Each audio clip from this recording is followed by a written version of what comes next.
Ұстаздың уақыты. Осы ұғымдарды қалай өлшеуге болады?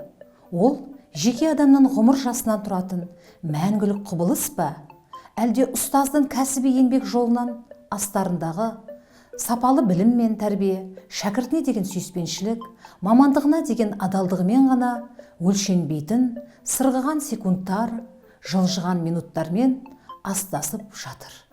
Дүние жүзінде бір-біріне тағдыры да, түр-түсі де ұқсамайтын миллиардтаған адамдар болғанымен, бәріне ортақ екі ұғым бар.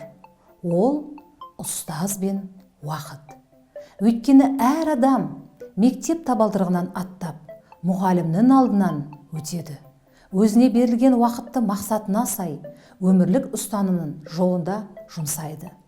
Менің кәсіби ұстаздық жолымда ысқырып ұшқан жебедей, жылдармен емес, сырт-сырт етіп, сырғыған сағат тілімен өлшейтін болсақ, өздігімнен ізденіп, 1000 күн бойы үздіксіз оқығаннан дана ұстаздың жанында өткізген бір күнім артық деген ұстаныммен Алтын ұя мектебіне асығып келетін шәкірттерге ұстаз болу басты мақсатым еді.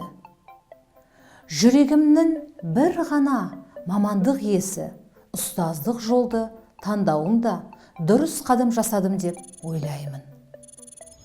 Ақырын жүріп анықпас деген Абай сөзімен адымдап, ұлттық құндылық пен сапалы білімді бойына сіңірген шәкірттерді тәрбиелеумен қатар күш қайратын үнемі ізденіске арнаған ұстаздарға ұстаз болуда, шәкіртке тәлім, педагогке бағыт беруде мен үшін үлкен жауапкершілік.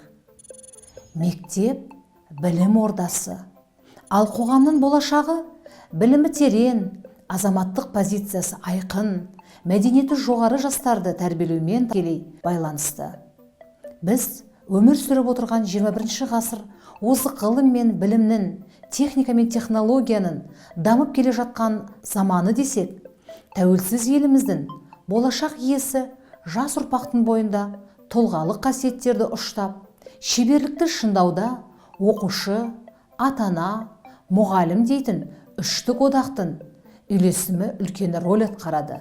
Бір тұтас тәрбие жүйесі концепциясы аясында атқарылып жатқан кешенді шаралап, данышпан Әл-Фараби айтқан, тәрбиесіз берілген білім адамзаттың қас жау екеніне нұсқайды.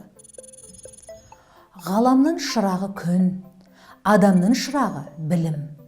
Әрбір ұстаз өз шәкіртінің білімді, сауатты болып өскенін қалайды. Мұғалімнің білім сапасын арттырудағы рөлі осы қасиеттермен өлшенсе, өзім дәріс беріп жүрген орыс тілі мен әдебиеті пәні бойынша алдымдағы шәкірттерім 4 дағдыны меңгеріп шықса, 4 құбылам тең болары сөзсіз. Адам мақсатына өзін-өзі жетілдіру арқылы жетеді дейді Әл-Фараби. Функционалдық сауаттылық пен бәсекеге қабілеттілік таныта алатын жан-жақты үйлесімді тұлғаны тәрбиелеу, коммуникативтік дағдыларды қалыптастыру және жетілдіру, өзін-өзі тәрбиелеумен жүйелі түрде айналысуға, жауапкершілігін арттыруға, өзгермелі өмір мен еңбек жағдайларына бейімделуге, дұрыс шешім қабылдауға, тәрбиелеу кәсіби мақсаттарым ғана емес, толық адам концепциясына негізделген тұлға болудағы 5 асыл істей. Уақыт өз ағыммен жылжуда. Алайда, бүгінгі заманның талабы өмірлік дағдыны игеріп қана қоймай, сауатты болуды талап етеді.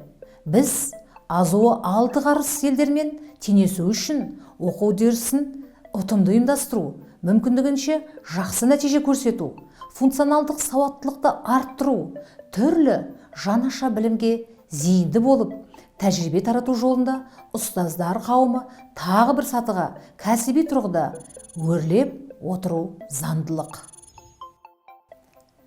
Тіл маманы ретінде 7 жұрттың тілін, 7 түрлі ілім білуге бағыттаумен қатар, аптаның 7 күнінде үнемі үздікке ұмтылу, жанашыл ойлау және шығармашылық бағытта тынымсыз іздену менің табысты өсуімнің кілті.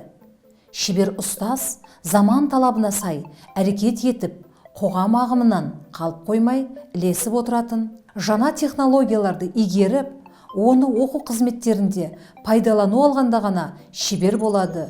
Сағаттың тілі 8 санына барғанда үнемі шексіздік белгісі ойыма оралады. Ұстаздық жолымда үнемі ізденісте болу, кәсіптік дағдыны өз бойыма жинақтап қана қоймай, бүгінгі білім мен білік бәсекелес заманда үздіктен үйрен жобасын қолға алдым. Себебі ұстаз мұраты тек өзінің жеке дара кәсіби, тұлғалық дамуын қамтса бір орында тұралап қалады. Ал әр қадамында өзі үйрене жүріп, айналасына үйретсе, шуақ шашқан шексіздікпен ұштасады. Ағартушылық жолындағы ұстаздардың орындауы керек ең маңызды міндеттерінің бірі дәннен көшет өсіріп шығаратындай, ал көшеттен орман жасайтындай етіп жұмыс жасау. Бала мектепте құралды, үйде құндылықты бойына сіңіріп, 9 ай бойы білім алғанымен өміріне азық боларын ары қарай ұштастырғанда ғана мемлекеттің идеологиясы, қоғамның дәстүрі мен құндылықтары, адамзаттың асыл қасиеттері, ғылым мен өнердің мұралары ұрпақтың ұрпаққа жол тартады. Себебі ұстаздың кәсіби шеберлігі арқылы ғана мектептің талапты да, талантты да шәкірттері аламан бәйгелерден озып, ұстаз еңбегін үлкен додаларда дәлелдей алады. Сағат тілі 10-ға таяпты. Бұл санды мектеп мұғалімдердің жан-жақты кәсіби дамуына ықпал ететін, мұғалімдерге әдістемелік тұрғыда білім, білік дағдыларын жетілдіру мақсатында тәжірибелік іс-шаралар ұйымдастыра отырып, кәсіби құзыреттілігін дамытуды көздейтін шеберлік мектебімен байланыстырғым келеді. Білім беру ұйымдарында үздік педагогтердің озық тәжірибелерін насихаттау, тьюторлық қызметті жандандыру, кәсіби өсуіне мүмкіндіктер беруді мақсат еткен шеберлік мектебі 1+10 жобасы үздік педагогтардың тәжірибелік алаң айналып, мектеп мұғалімдердің жан-жақты кәсіби дамуына ықпал етуде. Ағартушылық істің ұлы мұраты тек мектеппен, алдында отырған білім алушылармен ғана шектелмейді.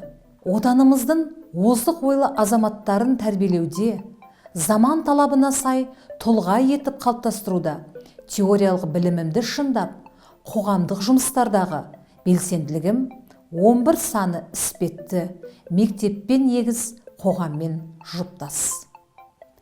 Уақыт әр адам үшін қызмет етеді. Менің де ұстаздық жолым уақыт дейтін шексіздікпен ұштасып жатыр. Қамшының өріміндей тұтасқан жылдар ішінде уақыт уағымына бермекке ниетті болып, ұстаздық болмысымның сарайына үңілдім. Ұстаз тарапынан болған барынша ынталық пен еңбекқорлықтың өз саламда бағалануы мен оқу ағарту, мемлекет тарапынан қолдауы мені әрдайым қанаттандырады. Жаңа биіктерді бағындыруға бағыт береді. Жүрек түкпіріне үңілген сайын ұққаным. Өз уақытын аямайтын, өзгенің уақытын аялайтын қадірлі мамандық иесі ұстаздық жолға уақыт қайта айналып келсе де оралатыным анық. Ал болашақ пен ертеңгі жоспарларым уақыт еншісінде.